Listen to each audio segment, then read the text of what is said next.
At least some relief is beginning to roll in for Beaumont, Texas, as that city struggles to fix its disabled water system. Emergency responders setting up a water giveaway point that will distribute clean bottled water to anyone that needs it.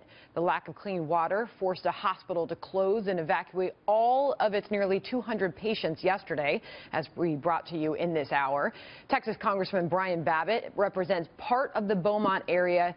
He himself was trapped in his home during the flooding. Congressman joins us now. Congressman, first of all, how are you and your family doing?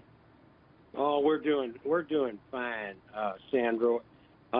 We were trapped for a few hours, and that we were never in any danger. The waters receded. I explained that to the interviewer on CNN, and sure enough, about five hours later, they receded enough. I got out, was able to visit some of my surrounding shelters and help the folks out here. And we were never in any danger, Sandra, but we were definitely in our house, though. We couldn't leave until the waters went down. Well, you are better off than some, if not many, most in your community, considering the water supplies. The main and the secondary water supplies have failed.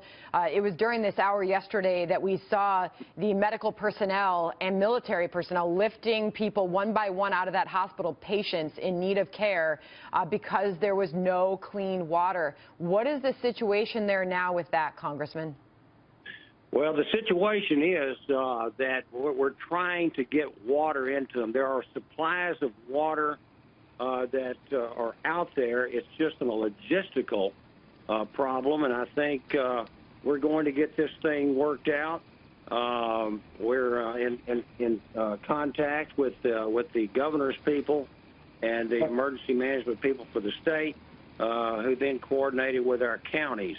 And so that's what's happening now. We do, like, for instance, Beaumont is not in my district. It borders on my district, and it is my hometown, by the way. But I have 9 counties that surround Jefferson County, which is Beaumont and Port Arthur, and we were just whacked by this storm. Wow. Unbelievable amounts of rain fell, and now we're still in the process of rescuing folks in certain pockets of several counties, and then as soon as this happens, we're going to get a real nice FEMA package, a supplemental bill that's going to kind of infuse some money into FEMA, which doesn't have the funds to do so, the things they need to do until we get this package to them.